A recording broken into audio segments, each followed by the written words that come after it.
Love कहते हैं ये हार्टों का सफर है जिसमें फूल, तितलियां और कभी कभी ढेर सारी चाय की जरूरत पड़ती है। ये वो जर्नी है जो हमें पूरा कर देती है, या कम से कम वैसा इंस्टाग्राम पर दिखता है। लेकिन कुछ लोगों के लिए ये सफर सिर्फ रोमांटिक गानों और कैंडल लाइट डिनर तक सीमित नहीं रहता। इसमें थोड़ा सा दर्द, ढेर सारी चुप्पी और वो क्यों मैं ही वाली तड़प भी शामिल है जो कभी छुट्टी पर नहीं जाती। ये वो लोग हैं जिनका दिल FM रेडियो की तरह हर फीलिंग को फुल वॉल्यूम पर पकड़ लेता है, इतना कि कभी कभी खुद को ही म्यूट करना पड़े। ये लोग रिश्तों की दुनिया में ऐसे चलते हैं जैसे चाइना शॉप में हाथी, बहुत संभल कर, बहुत सेंसिटिव होकर। और अक्सर जिस गहरे कनेक्शन की उन्हें सबसे ज्यादा चाह होती है वही उनके दिल की सबसे बड़ी उलझन बन जाता है। ये सब कोई मूड नहीं है, बल्कि उनके पर्सनैलिटी का वो फीचर है जो अनइंस्टॉल नहीं हो सकता। एक साइलेंट, ऑलमोस्ट इनविजिबल स्ट्रगल। इन सेंसिटिव सोल्स के लिए रोमांटिक लव कोई दिलवल दुल्हनिया ले जाएंगे वाला सीधा इमोशन नहीं है। ये वल्नरेबिलिटी और रिस्क का एक जटिल जाल है, जैसे व्हाट्सएप ग्रुप में गलती से मैसेज भेज देना। कभी कभी ये खुद को ऐसे रिश्तों में फंसा पाते हैं जो हार्ट ब्रेक के लिए ही बने होते हैं, जैसे बारिश में छाता भूल जाना, या फिर पुराने प्यार की यादों को ऐसे सहेज कर रखते हैं जैसे वो लास्ट पीस ऑफ केक हो। खुशी और दर्द दोनों का स्वाद बार बार छकते रहते हैं। इनकी निराशा कोई मंडे ब्लूज नहीं है, ये तो दिल के कोने कोने में घर बना लेती है और दुनिया को देखने का चश्मा बदल देती है। कभी कभी इन्हें लगता है कि बाकी सबको प्यार अमेज़न डिलीवरी जितनी आसानी से मिल जाता है, और खुद के लिए ये उम्मीद और डर का टग ऑफ वॉर बन जाता है। एक ऐसी पहेली जो रूबिक्स क्यूब से भी ज्यादा उलझी हुई है। प्यार को इतने गहरे दर्द के साथ महसूस करने का ये पैटर्न होम्योपैथी में नाट्रम मुरियाटिकम नाम की पर्सनालिटी टाइप से समझा जा सकता है। हाँ, नाम थोड़ा टंग ट्विस्टर है, पर कहानी रिलेटेबल है। ये कोई डायग्नोसिस नहीं है, बल्कि उस ह्यूमन एक्सपीरियंस का मज़ेदार सा एक्सप्लेनेशन है जिसमें हम सब कभी ना कभी फंस जाते हैं।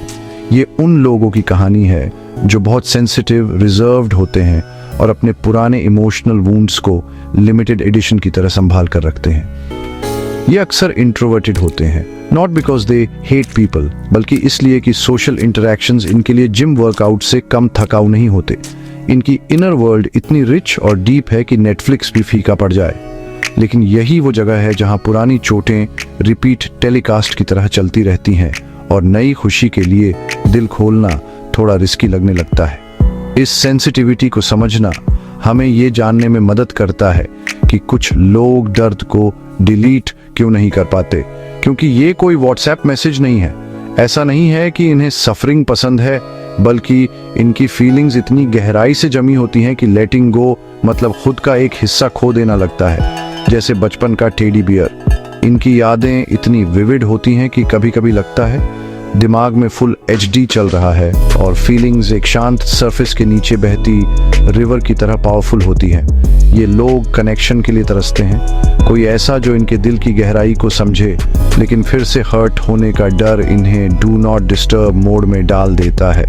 और यही है इनकी लाइफ का अल्टीमेट प्लॉट ट्विस्ट, प्यार की जबरदस्त चाह और अपने नाजुक दिल को और चोट से बचाने की इक्वली जबरदस्त कोशिश के बीच की जंग। जरा सोचिए कि आपको हर इमोशनल रिपल एक टाइडल वेव जैसा लगे। ये उस इंसान की रोज की रियलिटी है जो नाट्रम म्यूरियाटिकम स्पिरिट को एम्बॉडी करता है। जहां दूसरे लोग एक मामूली सी बात या एक बिना सोचे समझे की गई कमेंट को इग्नोर कर सकते हैं, वहीं इस इंडिविजुअल के लिए ऐसे मोमेंट्स एक गहरी और पर्सनल रिजेक्शन की तरह लग सकते हैं। उनकी सेंसिटिविटी कोई कमजोरी नहीं है, बल्कि एक फाइनली ट्यून्ड इंस्ट्रूमेंट है जो हर इंटरेक्शन में सटल इमोशनल करंट्स को पकड़ लेता है। लव और क्लोज रिलेशनशिप्स में ये हाइटेंड अवेयरनेस और भी ज्यादा प्रोनाउंस्ड हो जाती है। एक छोटी सी डिसएग्रीमेंट, पार्टनर से इमोशनल दूरी का एक मोमेंट या एक फॉरगॉटन प्रॉमिस किसी और के मुकाबले इस इंसान के लिए बहुत गहरा और ज्यादा लास्टिंग वुंड दे सकती है। ये इंटेंस इमोशनल रिस्पॉन्स खासकर तब सच होती है जब बात दिल की हो। नट्रुम मुरियाटिकम टाइप के लिए प्यार में पड़ना एक सीरियस और प्रोफाउंड एक्सपीरियंस है। वे अपना अफेक्शन हल्के में नहीं देते, और जब देते हैं तो पूरे दिल से देते हैं, क्योंकि वे खुद को इतना इन्वेस्ट करते हैं। डिसअपॉइंटमेंट या बिट्रेयल का दर्द बहुत डिस्ट्रक्टिव होता है। ये सिर्फ एक सौरोद घटना नहीं है, ये उनकी इनर वर्ल्ड का शैटरिंग है। वे दर्द को अब्सॉर्ब कर लेते हैं और इसे अपने साथ ले जाते हैं, अक्सर चुपचाप, क्योंकि उन्हें अपनी डीपेस्ट फीलिंग्स को एक्सप्रेस करना बहुत मुश्किल लगता है। उन्हें डर होता है कि अपनी वल्नरेबिलिटी शोने से और ज़्यादा दर्द या मिसअंडरस्टैंडिंग ही होगी उन लोगों से जो उनकी इमोशंस की गहराई को नहीं समझ सकते। इसीलिए क्लोज रिलेशनशिप्स उनके लिए इमेंस जॉय और इनक्रेडिबल एंजाइटी दोनों का सोर्स हो सकती है। वे इंटिमेसी और अंडरस्टैंडिंग की इच्छा रखते हैं जो एक सच्चा पार्टनरशिप ला सकता है। फिर भी वे उन सभी तरीकों से अक्यूटली अवेयर होते हैं जिनसे चीज़ें गलत हो सकती हैं। वे हर शब्द और एक्शन का एनालिसिस कर सकते हैं, हिडन मीनिंग्स या इम्पेंडिंग रिजेक्शन के साइंस ढूंढते हुए। ये कांस्टेंट विजिलेंस एग्जॉस्टिंग है और उन्हें उस कनेक्शन को पूरी तरह से रिलैक्स करने और एंजॉय करने से रोक सकती है जिसकी उन्हें डिज़ायर्ड है। ऐसा लगता है जैसे वे एक खूबसूरत ओशन के किनारे खड़े हैं, उसमें डाइव लगाने की बहुत इच्छा रखते हैं, लेकिन पानी के ठंडे झटके और सतह के नीचे की पावरफुल करंट से फिरे हुए हैं। इस प्रोफाउंड सेंसिटिविटी का मतलब है कि उनका इमोशनल लैंडस्केप ग्रेट हाइज और डीप लिंगरिंग लोज का स्थान है। एक जेन्युइन कनेक्शन का एक पल उन्हें यूफोरिक महसूस करा सकता है, उन्हें इस तरह से देखा और समझा जा सकता है जो बहुत फुलफिलिंग है, लेकिन परसीव्ड अबैंडनमेंट का एक पल उन्हें एक शांत इनकंसोलेबल ग्रीफ में डाल सकता है। ये मेलोड्रामा नहीं है, ये एक दिल का ऑथेंटिक एक्सपीरियंस है जो दुनिया के इमोशनल वेदर के लिए बस ज़्यादा खुला और रिसेप्टिव है। उनकी चुनौती यह सीखना है कि इन इंटेंस फीलिंग्स को कैसे नेविगेट करें बिना इस डर के कि दर्द उन्हें उस प्यार और कनेक्शन से बंद कर देगा जिसकी उन्हें इतनी गहराई से ज़रूरत है और जिसके वे हकदार हैं। कई लोगों के लिए एक टूटा हुआ दिल आखिर में ठीक हो जाता है और पुराने प्यार की यादें समय के साथ नरम पड़ जाती हैं, लेकिन नाट्रम मुरियाटिकम व्यक्ति के लिए इमोशनल वुंड इतनी आसानी से नहीं भरते। उनकी आदत होती है पेन नाक यादों को पकड़ कर रखने की, उन्हें बार बार अपने दिमाग में दोहराते रहने की, जैसे कि वे अभी कल ही हुई हों। यह नेगेटिव बातों पर ध्यान देने का उनका कॉन्शियस फैसला नहीं है, बल्कि एक अनैच्छिक प्रक्रिया है जहां दुख, निराशा और धोखे की भावनाएं उनके मन में गहराई से बैठ जाती है। अतीत सिर्फ अतीत नहीं होता, यह एक जीवित उपस्थिति है जो उनकी वर्तमान वास्तविकता को आकार देती रहती है, जिससे उनके लिए आगे बढ़ना और खुशी के नए अवसरों को अपनाना मुश्किल हो जाता है। दर्द को पकड़ कर रखने की यह आदत अक्सर उन्हें रोमांटिक पीड़ा के एक अनोखे और पेननाक रूप में ले जाती है। ऐसे इंसान से प्यार करना जो उनकी भावनाओं को वापस नहीं दे सकता या नहीं देगा। वे खुद को अच्छे तरफा रिश्ते में पा सकते हैं, अपना दिल और आत्मा ऐसे व्यक्ति पर लुटा रहे हैं जो इमोशनली अवेलेबल नहीं है, पहले से ही किसी और के साथ कमिटेड है या बस इंटरेस्टेड नहीं है। वे सालों तक इस पेननाक सिचुएशन में रह सकते हैं, उम्मीद की एक किरण और अटूट वफादारी से प्रेरित होकर उस इमोशनल बंधन को तोड़ नहीं पाते जो उन्हें बांधे रखता है। ऐसा लगता है जैसे उनका प्यार एक लौ है जिससे उन्हें जलते रहना है, भले ही यह उन्हें वास्तविकता से ज्यादा यादों से गर्माहट दे। अच्छतरफा प्यार का यह पैटर्न ड्रामा की तलाश नहीं है, बल्कि उनकी अंदरूनी दुनिया का रिफ्लेक्शन है। किसी से दूर से प्यार करके वे अपनी भावनाओं की गहरी गहराई का अनुभव कर सकते हैं, बिना अस्वीकृति के तत्काल जोखिम के जो एक वास्तविक पारस्परिक रिश्ते के साथ आता है। यह प्यार करने का एक सुरक्षित तरीका है, एक तरह से, क्योंकि परिणाम पहले से ही पता होता है। वे निराशा के लिए तैयार रहते हैं क्योंकि यह एक निरंतर उपस्थिति है, अचानक का झटका नॉट। ये उन्हें अपने कमजोर दिल की रक्षा करने की अनुमति देता है, जबकि कनेक्शन के लिए उस शक्तिशाली लालसा को भी बनाए रखता है जो उन्हें परिभाषित करती है। वे जिस व्यक्ति से प्यार करते हैं उसका एक आइडियलाइज्ड वर्जन बना सकते हैं, एक ऐसा वर्जन जो वास्तविकता से ज्यादा उनके दिमाग में मौजूद होता है। वे जिन यादों को पकड़ कर रखते हैं वे सिर्फ पेननाक मोमेंटों की नहीं होती, बल्कि खूबसूरत मोमेंटों की भी होती है। वे हर छोटी सी दयालुता, हर साझा हंसी और कथित कनेक्शन के हर पल को संजो कर रख सकते हैं। उन्हें इस बात के सबूत के तौर पर पकड़ कर रखते हैं कि उनका प्यार सच्चा और मीनिंगफुल था। ये यादें एक निजी अभयारण्य बन जाती हैं, एक ऐसी जगह जहां वे पीछे हट सकते हैं जब अकेलापन बहुत ज्यादा महसूस होता है। हालांकि यह अभयारण्य एक जेल भी बन सकता है। उन्हें नए रिश्ते तलाशने से रोकता है जहां उनके प्यार को पूरी तरह से लौटाया जा सके। आजाद होने के लिए सिर्फ दर्द को ही नहीं, बल्कि उस खूबसूरत आइडियलाइज्ड सपने को भी छोड़ना पड़ता है जिसे उन्होंने इतने लंबे समय से इतनी करीब से पकड़ रखा है। नैट्रम मोरियटिकम पर्सनालिटी के सबसे कंफ्यूजिंग और अक्सर गलत समझे जाने वाले बिहेवियर्स में से एक है उनका कनेक्शन की एक साथ डिजायर और रेजिस्टेंस। उनके अंदर एक कांस्टेंट पुश एंड पुल चलता रहता है। एक तरफ उन्हें दोस्ती, इंटीमेसी और बिलोंगिंग की बहुत यर्निंग होती है। वे ऐसे एक इंसान को ढूंढने का सपना देखते हैं जो उन्हें पूरी तरह से समझेगा, कोई ऐसा जिसके साथ वे अपने डीपेस्ट थॉट्स और फीलिंग्स को जजमेंट के डर के बिना शेयर कर सकें। कंपेनियनशिप की यह लॉन्गिंग एक फंडामेंटल नीड है, एक क्वाइट एक जो वे हर दिन अपने साथ रखते हैं। वे खुश का मोमेंट्स और क्लोज नेट फ्रेंड्स के ग्रुप्स को विस्टफुल लॉन्गिंग से देखते हैं, यह सोचते हुए कि क्या वे कभी इस तरह का इजी जॉयफुल कनेक्शन एक्सपीरियंस कर पाएंगे। दूसरी तरफ जैसे ही कोई करीब आता है वे इंस्टिंक्टिवली पीछे हट जाते हैं। ये एक सेल्फ प्रोटेक्टिव मेजर है जो इमोशनल हर्ट्स के इतिहास से पैदा हुआ है। गलत समझे जाने, लेट डाउन होने या रिजेक्ट होने के पिछले अनुभवों ने उन्हें सिखाया है कि वल्नरेबिलिटी खतरनाक है, तो वे अपने दिल के चारों ओर इनविजिबल वॉल्स बना लेते हैं ताकि उसे सेफ रख सके। जब कोई नया दोस्त या पोटेंशियल पार्टनर इंटरेस्ट होता है तो उनका इंटरनल अलार्म सिस्टम बजने लगता है। वे वेरी गार्डेड हो जाते हैं और शायद कोल्ड या अलूफ भी लग सकते हैं। ऐसा इसलिए नहीं है कि वे अनइंटरेस्टेड हैं, बल्कि उनका दिल उम्मीद से धड़क रहा हो सकता है। ये इसलिए है क्योंकि फिर से हर्ट होने का डर इतना पावरफुल होता है कि यह उनकी क्लोजनेस की डिजायर को ओवरराइड कर देता है। ये इंटरनल कॉन्फ्लिक्ट बहुत फ्रस्ट्रेटिंग हो सकता है उनके लिए भी और उन लोगों के लिए भी जो उनके करीब आने की कोशिश करते हैं। एक दोस्त कंफर्ट या एडवाइस दे सकता है, लेकिन उसे पोलाइट लेकिन फर्म आई एम फाइन फाउंडता है, भले ही यह साफ हो कि वे ठीक नहीं है। एक रोमांटिक पार्टनर उनकी रिजर्व को तोड़ने की कोशिश कर सकता है, लेकिन उन्हें उनकी इमोशनल डिस्टेंस से धक्का महसूस होता है। ये एक्शंस हर्टफुल होने के लिए नहीं होते, वे अपने एनवायरनमेंट को कंट्रोल करने और खुद को पोटेंशियल डिसअपॉइंटमेंट के ओवरवेलमिंग पेन से बचाने की एक डेस्परेट अटेम्प्ट है। वे किसी को अपने टर्म्स पर दूर धकेलना पसंद करेंगे बजाय इसके कि बाद में अबैंडन होने के एग्नी का रिस्क लें। कंसोल किए जाने के सिंपल एक्ट पर विचार करें। जब कोई नैट्रम मोरियटिकम व्यक्ति अपसेट होता है तो उनकी इंस्टिंक्ट अक्सर पीछे हटना और अपने ग्रीफ के साथ अकेले रहना होता है।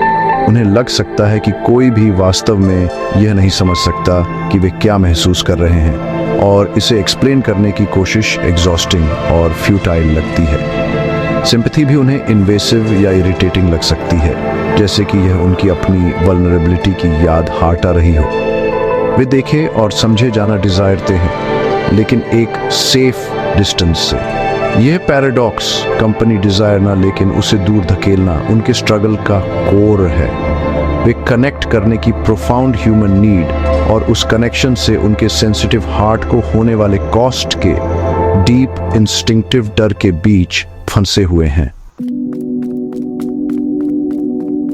बाहर की दुनिया के दर्द से खुद को बचाने के लिए नैट्रम मोरियटिकम नेचर वाले लोग इमोशनल किले बनाने में माहिर हो जाते हैं।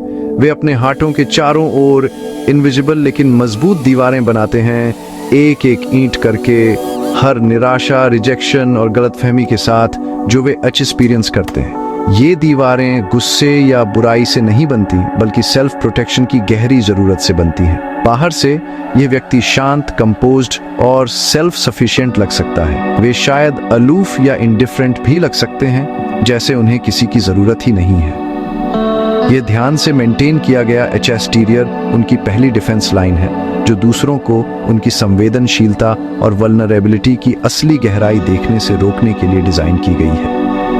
इन दीवारों के अंदर हालांकि एक बहुत अलग कहानी सामने आती है। वह किला जो प्रोटेक्शन के लिए बनाया गया था धीरे धीरे अकेलेपन की जेल बन जाता है। जबकि दीवारें पोटेंशियल खतरों को सफलतापूर्वक बाहर रखती हैं, वे उस गर्मी, खुशी और कनेक्शन को भी बाहर रखती हैं जिसकी व्यक्ति सीक्रेटली इच्छा करता है। वे खुद को बहुत आइसोलेटेड महसूस कर सकते हैं, तब भी जब लोगों से घिरे हों। सोशल गैदरिंग एक रोल प्ले करने जैसा लग सकता है, जहां उन्हें विनम्र सडीनता का मास्क पहनना पड़ता है, जबकि वे अपने आसपास की खुशगवार बातचीत से पूरी तरह से डिस्कनेक्टेड महसूस कर रहे होते हैं। यह आइसोलेशन एक भारी बोझ है, एक शांत सैडी जो उनके रोजमर्रा के जीवन में फैली हुई है। ये दीवारें जितनी देर तक खड़ी रहती हैं, उन्हें तोड़ना उतना ही मुश्किल हो जाता है। उन पर आसानी से भरोसा नहीं होता। वे उन लोगों को टेस्ट कर सकते हैं जो करीब आने की कोशिश करते हैं, यह देखने के लिए कि क्या वे अविश्वसनीय या चंचल हो सकते हैं। वे पर्सनल डिटेल्स शेयर करने में धीमे हो सकते हैं और अपनी सच्ची फीलिंग्स एक्सप्रेस करने में और भी धीमे। यह सतर्क अप्रोच कोई गेम नहीं है, ये रिस्क का एक सीरियस इवैल्यूएशन है। उन्हें पूरी तरह से श्योर होना होता है कि कोई सेफ है, तभी वे अपने किले में एक छोटा गेट खोलने पर विचार करेंगे। कई लोगों के लिए यह लेवल ऑफ सर्टेनिटी शायद ही कभी हासिल होता है, जिससे वे अपनी सेल्फ इम्पोज्ड सॉलिट्यूड में फंसे रह जाते हैं। ये आइसोलेशन उनके इस विश्वास को मजबूत करता है कि वे दूसरों से फंडामेंटली डिफरेंट हैं। वे लोगों को आसानी से बॉन्ड बनाते हुए देखते हैं और वे समझ नहीं पाते कि उनके लिए यह इतना मुश्किल क्यों है। इससे इनएडेक्वेसी या फ्लॉड होने की फीलिंग्स आ सकती हैं। सॉरोड बात यह है कि जिस मैकेनिज्म का वे दर्द से खुद को बचाने के लिए इस्तेमाल करते हैं, उनकी इमोशनल दीवारें, वही अंततः उस गहरी परेशान करने वाली अकेलेपन को पैदा करती हैं जो अपने आप में एक अनोखे दुख का सोर्स है। वे रिजेक्शन के तेज अचानक दर्द से सुरक्षित हैं, लेकिन उसकी जगह उनके फीलिंग्स के साथ पूरी तरह अकेले होने का एक धीमा लगातार दर्द है। नट्रुम मुरियाटिकुम स्पिरिट वाले सेंसिटिव सोल के लिए अलग होने की एक गहरी और पेननाक फीलिंग होती है।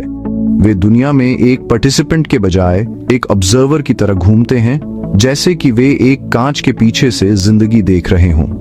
वे दूसरों को हंसते, जुड़ते और अपनी जिंदगी को एक ऐसी ओपननेस के साथ शेयर करते देखते हैं जो उन्हें फॉरेन और अनअटेनेबल लगती है। अलग होने की यह फीलिंग एरोगेंस या सुपेरियोरिटी की फीलिंग से नहीं आती, बल्कि यह एक गहरी शांत अवेयरनेस से आती है कि उनकी अंदरूनी इमोशनल दुनिया एक अलग लेवल पर काम करती है। वे चीजों को ज्यादा गहराई से महसूस करते हैं, छोटों को ज्यादा विविडली याद रखते हैं और अपने दिल को अपने आसपास के लोगों से ज्यादा फियर्सली गार्ड करते हैं। एक आउटसाइडर होने की यह फीलिंग उनके प्यार और बिलोंगिंग की लॉन्गिंग से गहराई से जुड़ी है। यह ठीक इसलिए है क्योंकि वे कनेक्शन को इतना महत्व देते हैं कि इसकी एब्सेंस इतनी गहरी लगती है। वे किसी पार्टी या फैमिली गैदरिंग में जा सकते हैं और डिस्कनेक्शन का एक पैल्पेबल सेंस महसूस कर सकते हैं। कमरे के किनारे खड़े होकर बाकी सभी को इंटरैक्ट करते हुए देख सकते हैं। वे स्माइल कर सकते हैं और स्मॉल टॉक में एंगेज हो सकते हैं, लेकिन अंदर से उन्हें अपने और दूसरों के बीच एक बहुत बड़ी दूरी महसूस होती है। वे उस गैप को ब्रिज करना डिजायरते हैं, उस इजी कमराडरी और एफर्टलेस इंटीमेसी को महसूस करना डिजायरते हैं जिसे वे देखते हैं, लेकिन उन्हें नहीं पता कि कैसे। उनकी अटेम्प्ट्स अक्सर ऑकवर्ड या मिसअंडरस्टूड लगती है, जिससे उनका यह बिलीफ मजबूत होता है कि वे फिट नहीं बैठते। अलग होने की यह सेंस बचपन में शुरू हो सकती है। एक सेंसिटिव बच्चे को बताया जा सकता है कि वे बहुत सीरियस या बहुत इमोशनल हैं, जिससे उन्हें यह विश्वास हो जाता है कि उनका नेचुरल तरीका गलत है। वे क्रिटिसिज्म या रिडिक्यूल से बचने के लिए अपनी सच्ची फीलिंग्स को छुपाना सीखते हैं, जिससे उनकी प्रोटेक्टिव वॉल्स बनाने की लाइफ लॉन्ग प्रोसेस शुरू होती है। जैसे जैसे वे बड़े होते हैं, यह फीलिंग मजबूत होती जाती है। उन्हें ट्रिवियल बातों के बारे में कैजुअल कॉन्वर्सेशंस में रिलेट करना मुश्किल लग सकता है, क्योंकि उनका दिमाग अक्सर गहरी, ज्यादा इंट्रोस्पेक्टिव थॉट्स में लगा रहता है। वे मीनिंगफुल, सोलफुल कॉन्वर्सेशंस डिजायरते हैं, लेकिन ये रेयर होते हैं और इसीलिए वे अक्सर साइलेंट रहते हैं जिससे एक आउटसाइडर के रूप में उनकी स्टेटस और मजबूत होती है। नतीजतन वे अपनी कंपनी को पसंद कर सकते हैं। अकेले रहना प्रिडिक्टेबल और सेफ है।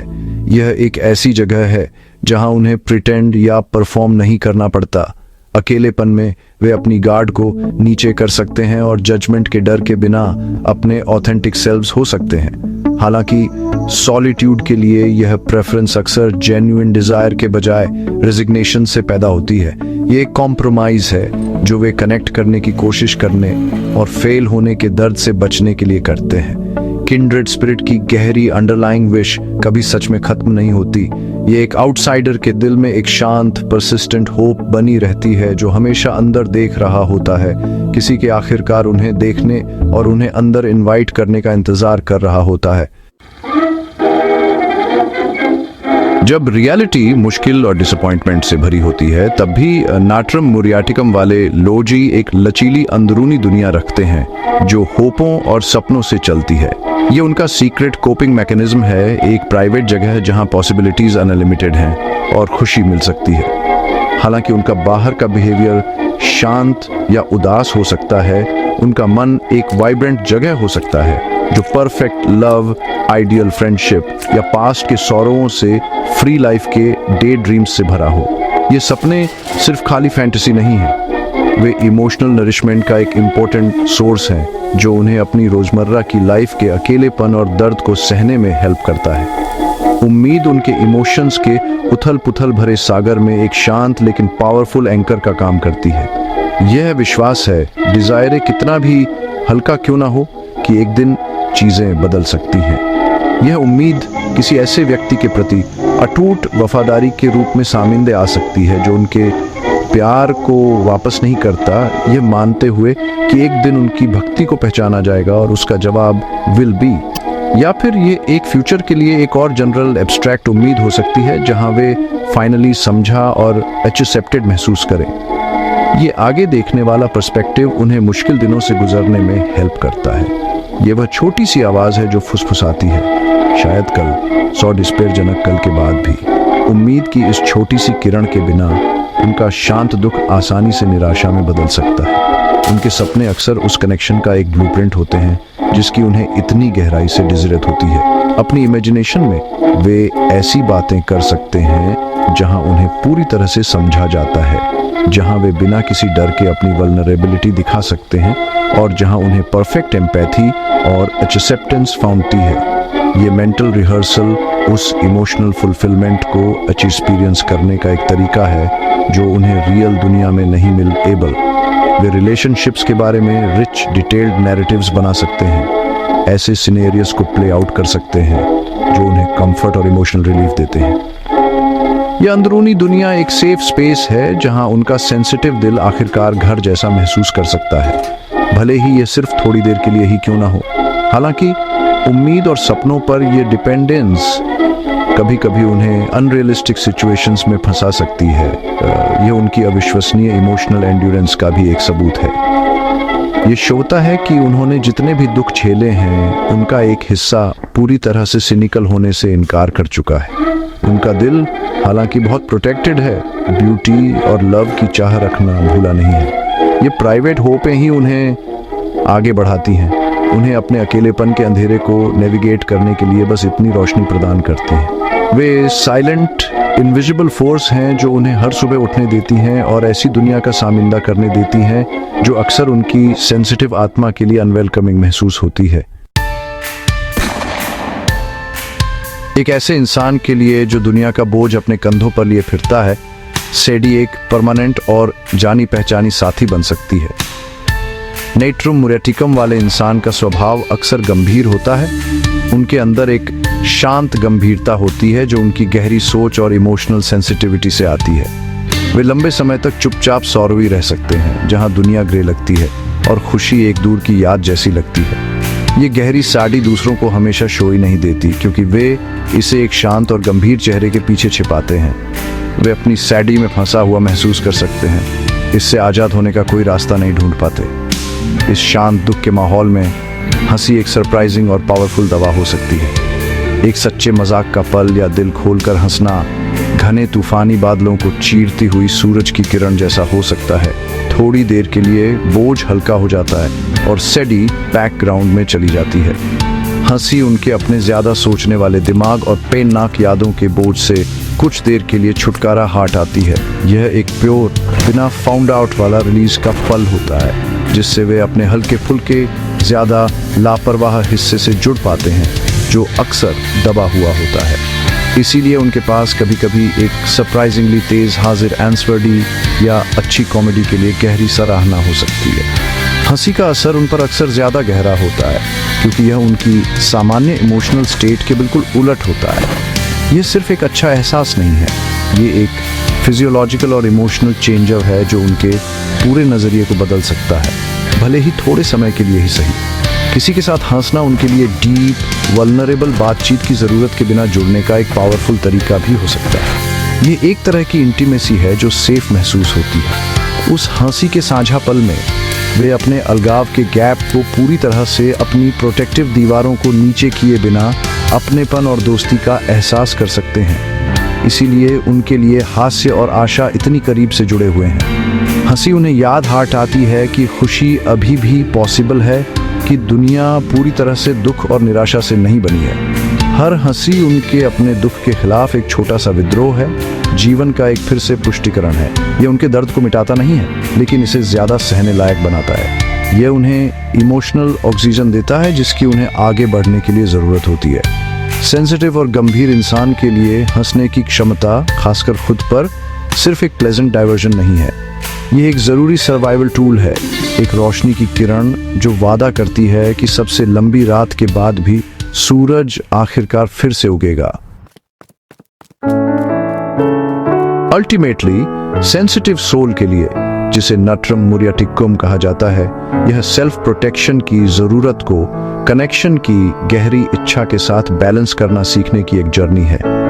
उनके क्वाइट पेन के लिए सबसे हीलिंग बाल्म में से एक यह सिंपल प्रोफाउंड रियलाइजेशन है कि वे अपनी फीलिंग्स में अकेले नहीं हैं। किसी ऐसे व्यक्ति के लिए जिसने लाइफ टाइम महसूस किया है कि वह अलग और मिसअंडरस्टूड है, ये डिस्कवर करना कि दूसरे भी उनकी यूनिक ब्रांड ऑफ सेंसिटिविटी को शेयर करते हैं, एक लाइफ ऑल्टरिंग एक्सपीरियंस हो सकता है। ये उनकी इमोशंस को वैलिडेट करता है, उन्हें अश्योर करता है कि वे ब्रोकन या फ्लॉड नहीं हैं, बल्कि डीप फीलिंग इंडिविजुअल्स की एक ट्राइब का हिस्सा हैं जो कभी कभी ओवरवेलमिंग वर्ल्ड में नेविगेट कर रहे हैं। दूसरों से अंडरस्टैंडिंग और रीअश्योरेंस बहुत कंफर्ट दे सकती है। इसका मतलब अनवांटेड पिटी या cheerful advice to just get over it नहीं है। इसके बजाय इसका मतलब है क्वाइट एम्पैथी के साथ फाउंडना। ये वह दोस्त है जो उनके ग्रीविंग होने पर उनके साथ साइलेंस में बैठता है, उन्हें फिक्स करने की कोशिश नहीं करता, बल्कि बस अपनी प्रेजेंस देता है। ये वह पार्टनर है जो उनकी स्पेस की ज़रूरत को पहचानना सीखता है और उनके विथड्रॉल को पर्सनली नहीं लेता। पेशेंट अंडरस्टैंडिंग के ये छोटे छोटे एक्ट्स एक पावरफुल मैसेज देते हैं। मैं तुम्हें देखता हूँ, मैं तुम्हें वैसे ही एक्सेप्ट करता हूँ जैसे तुम हो, और मैं तुम्हारी डेप्थ ऑफ फीलिंग से फियरता नहीं हूँ। यही वह रियश्योरेंस है जिसकी उन्हें बहुत लॉन्गिंग थी। सेंसिटिव लोगों के लिए सीन महसूस करना हीलिंग की तरफ पहला कदम है। जब कोई कंपैशन के साथ उनके एक्सपीरियंस को वापस रिफ्लेक्ट कर सकता है तो ये शेम और आइसोलेशन को डिसॉल्व करने में मदद करता है जो सालों से बना हुआ है। ये उन्हें अपने ऑथेंटिक सेल्व्स होने की परमिशन देता है। ये जानना कि उनका push and pull behaviour sensitive hearts के लिए एक कॉमन डिफेंस मैकेनिज्म है, या उनकी पास्ट हर्ट्स को होल्ड करने की टेंडेंसी एक शेयर्ड ट्रेट है, उन्हें बहुत सारे सेल्फ क्रिटिसिज्म से फ्री कर सकता है। यह उनके स्ट्रगल को पर्सनल फेलियर के रूप में नहीं, बल्कि एक सेंसिटिव और थॉटफुल टेम्परामेंट के रिकॉग्नाइजेबल पार्ट के रूप में रिफ्रेम्स करता है। अंत में नाट्रुम मुरियाटिकम की कहानी लव, लॉस और बिलोंगिंग की खोज की एक यूनिवर्सल ह्यूमन स्टोरी है। ये हमें याद हाट आता है कि एक रिजर्व्ड एक्सटीरियर के पीछे एक ऐसा दिल हो सकता है जो कनेक्शन के लिए तरस रहा है लेकिन चोट लगने से फिरा हुआ है। ये हमें अपने जीवन में क्वाइट, सीरियस लोगों को पेशेंस, एम्पैथी और जेंटल रीअश्योरेंस देने की इंपॉर्टेंस सिखाता है। इन सेंसिटिव सोल्स के लिए सबसे बड़ा गिफ्ट जो हम दे सकते हैं वह ये क्वाइट कंफर्ट है कि उनका डीप फीलिंग हार्ट बोझ नहीं है, बल्कि एक क्वाइट स्ट्रेंथ है, और ह्यूमन एक्सपीरियंस के वास्ट लैंडस्केप में उन्हें वास्तव में और गहराई से समझा जाता है।